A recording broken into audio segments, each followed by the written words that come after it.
So next up we've got Chris Huhne, Liberal Democrat, MP, leadership contender, and Shadow Environment Minister, of course. Thank you, Chris Huhne.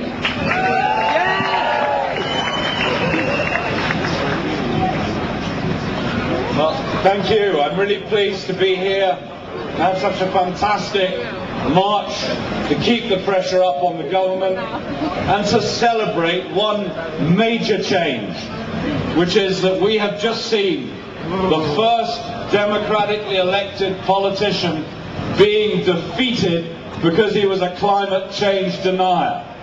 John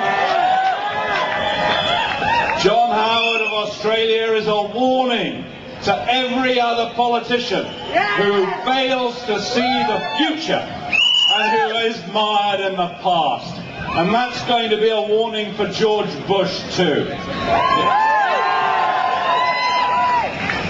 I can tell you that there are 10 months and 27 days and about 8 hours before the United States of America gets a newly elected president. And it's about time, because if the Bush White House fails to rise to the occasion of Bali, and it's the only developed country that has failed to send a top-level delegation to Bali, then we should be talking to the successors, because frankly there is more common sense in the little toe of each of the US presidential candidates than there is in George Bush's whole anatomy.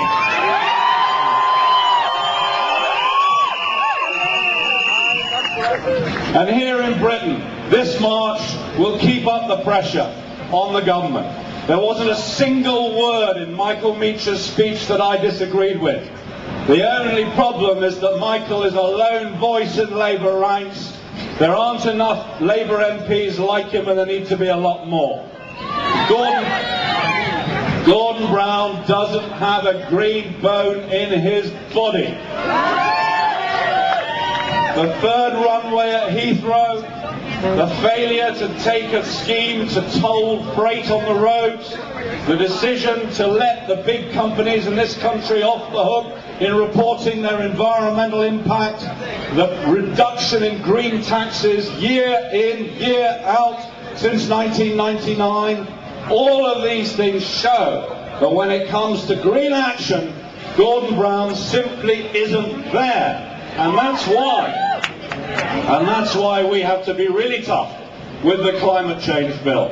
Make sure we have the annual targets, make sure that shipping and aviation are included, make sure that greenhouse gases other than carbon dioxide are included. Whose idea was it to leave out methane, more than 20 times as powerful as carbon dioxide? The reality is this government has a long way to go. Emissions are up and its green action is down, and it's marches like this and the success of the Bali talks which can give us real hope and real optimism that we're going to see change. Thank you.